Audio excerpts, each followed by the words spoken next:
أعوذ بالله من الشيطان الرجيم. بسم الله الرحمن الرحيم. يا أيها الذين آمنوا لا ترفعوا أصواتكم فوق صوت النبي ولا تجهروا له بالقول كجهر بعضكم لبعض أن تحبط أعمالكم وأنتم لا تشعرون. ترجمہ کنز ایمان. اے ایمان والو، اپنی آوازیں اونچی نہ کرو اس غیب بتانے والے نبی کی آواز سے، اور ان کے حضور بات چلا کر نہ کہو جیسے آپس میں ایک دوسرے کے سامنے چلاتے ہو کہ کہیں تمہارے عمل اکارت نہ ہو جائیں اور تمہیں خبر نہ ہو. تفسیر سیرۃ الجنان. یا ایھا الذین آمنوا لا ترفعوا اصواتکم فوق صوت النبی. اے ایمان والو، اپنی آوازیں نبی کی آواز پر اونچی نہ کرو. اس آیت مبارکہ میں بھی اللہ تعالیٰ نے ایمان والوں کو اپنے حبیب صلی اللہ تعالیٰ علیہ وآلہ وسلم کے دو عظیم آداب سکھائے ہیں. پہلا ادب یہ کہ اے ایمان والو، جب نبی کریم صلی اللہ تعالیٰ علیہ وآلہ وسلم تم سے کلام فرمائیں اور تم ان کی بارگاہ میں عرض کرو تو تم پر لازم ہے کہ تمہاری آواز ان کی آواز سے بلند نہ ہو، بلکہ جو عرض کرنا ہے وہ آہستہ اور پست آواز سے کرو. دوسرا ادب یہ کہ حضور اقدس صلی اللہ تعالیٰ علیہ وآلہ وسلم کو ندا کرنے میں ادب کا پورا لحاظ رکھو، اور جیسے آپس میں ایک دوسرے کو نام لے کر پکارتے ہو اس طرح نہ پکارو، بلکہ تمہیں جو عرض کرنا ہو وہ ادب و تعظیم اور توصیف و تکریم کے کلمات اور عظمت والے القاب کے ساتھ عرض کرو، جیسے یوں کہو: یا رسول اللہ صلی اللہ تعالیٰ علیہ وآلہ وسلم، یا نبی اللہ صلی اللہ تعالیٰ علیہ وآلہ وسلم، کیونکہ ترک ادب سے نیکیوں کے برباد ہونے کا اندیشہ ہے اور اس کی تمہیں خبر بھی نہ ہوگی.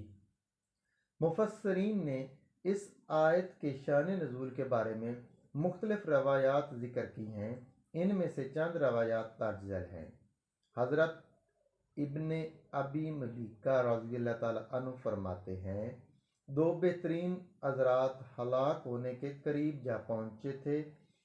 ہوا یوں کہ حضرت ابو بکر صدیق اور حضرت عمر فاروق رضی اللہ تعالیٰ عنہما نے نبی کریم صلی اللہ تعالیٰ علیہ وآلہ وسلم کی بارگاہ میں اس وقت اپنی آوازیں اونچی کر دی تھیں جب بنو تمیم کے سوا بارگاہ رسالت میں حاضر ہوئے تھے. ان میں سے ایک صاحب نے بنی مجاشع کے بھائی اقرا بن حابس کی طرف اشارہ کیا کہ انہیں ان کی قوم کا حاکم بنا دیا جائے، اور دوسرے نے ایک اور شخص کی جانب اشارہ کیا. حضرت ابو بکر رضی اللہ تعالیٰ عنہ نے حضرت عمر رضی اللہ تعالیٰ عنہ سے کہا: آپ یہ کہہ کر میری مخالفت کرنا چاہتے ہیں؟ حضرت عمر فاروق رضی اللہ تعالیٰ عنہ نے کہا: میں تو آپ کی مخالفت کرنا نہیں چاہتا. یہ گفتگو کرتے ہوئے ان دونوں حضرات کی آوازیں بلند ہو گئیں. اس پر اللہ تعالیٰ نے یہ آیت نازل فرمائی: یا ایھا الذین آمنوا لا ترفعوا اصواتکم فوق صوت النبی. صحیح بخاری شریف کی دوسری روایت میں ہے، حضرت عبداللہ بن زبیر رضی اللہ تعالیٰ عنہما سے یہی واقعہ مروی ہے. البتہ اس کے آخر میں یہ ہے کہ اس گفتگو کے دوران ان کی آوازیں بلند ہو گئیں تو اس معاملے میں یہ آیت نازل ہوئی: یا ایھا الذین آمنوا لا تقدموا، یہاں تک کہ آیت وَأَنْتُمْ لَا تَشْعُرُونَ تک پوری ہو گئی. اس صورتحال میں اس شان نزول کا تعلق آیت نمبر 1 اور 2 سے ہے. دوسرا، شان نزول یہ بیان ہوا کہ حضور اقدس صلی اللہ تعالی علیہ وآلہ وسلم کی بارگاہ میں منافقین اپنی آوازیں بلند کیا کرتے تھے تاکہ کمزور مسلمان اس معاملے میں ان کی پیروی کریں۔ اس پر مسلمانوں کو بارگاہ رسالت صلی اللہ تعالی علیہ وآلہ وسلم میں آواز بلند کرنے سے منع کر دیا گیا تاکہ منافق اپنے مقصد میں کامیاب نہ ہوں۔ تیسرا شان نزول یہ بیان کیا گیا، حضرت عبداللہ بن عباس رضی اللہ تعالیٰ عنہما سے مروی ہے کہ یہ آیت حضرت ثابت بن قیس بن شماس رضی اللہ تعالیٰ عنہ کے بارے میں نازل ہوئی۔ وہ اونچا سنا کرتے تھے، ان کی آواز بھی اونچی تھی اور بات کرنے میں بھی آواز بلند ہو جایا کرتی تھی، اور بعض اوقات اس سے حضور اقدس صلی اللہ تعالیٰ علیہ وآلہ وسلم کو اذیت ہوتی تھی۔ حضرت ثابت بن قیس رضی اللہ تعالیٰ عنہ کا بلند آواز سے بات کرنا اگرچہ اونچا سننے کی معذوری کی بنا پر تھا، لیکن معذوری اونچا سننا تھا نہ کہ اونچا بولنا، کیونکہ اونچا سننے والے کے لیے اونچا بولنا تو ضروری نہیں، اور اونچا سننے والے کو سمجھایا جائے کہ بھائی تمہیں اونچا سنتا ہے دوسروں کو نہیں، لہٰذا تم اپنی آواز پست رکھو، تو اس کہنے میں حرج نہیں، بلکہ یہ عین درست اور قابل عمل بات ہے۔ اور تیسرا شان نزول کے اعتبار سے یہی تفہیم کی گئی ہے۔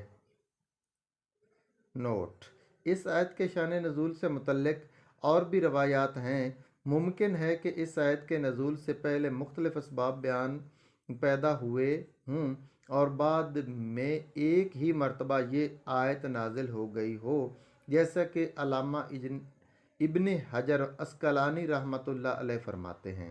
اس بات سے کوئی چیز مانے نہیں کہ آیت کا نزول مختلف اسباب کی وجہ سے ہوا ہو جو آیت نازل ہونے سے پہلے وقوع پذیر ہوئے تھے، اور جب ان روایات میں یہ اسباب بیان ہوئے کی اسناد صحیح ہیں اور ان میں تطبیق واضح ہے، تو پھر ان میں سے کسی کو ترجیح نہیں دی جا سکتی۔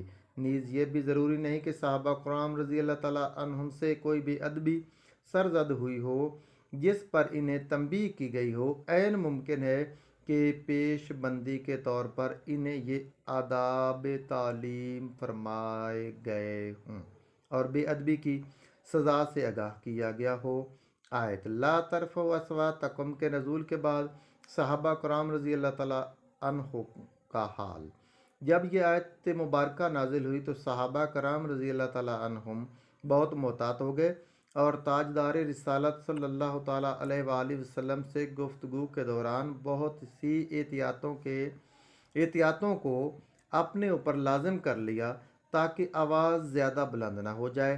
نیز اپنے علاوہ دوسروں کو بھی اس ادب کی سختی سے تلقین کرتے تھے۔ اسی طرح آپ کے وصال ظاہری کے بعد آپ کے روضہ انور کے پاس خود بھی آواز بلند نہ کرتے اور دوسروں کو بھی آواز بلند اونچی کرنے سے منع کرتے۔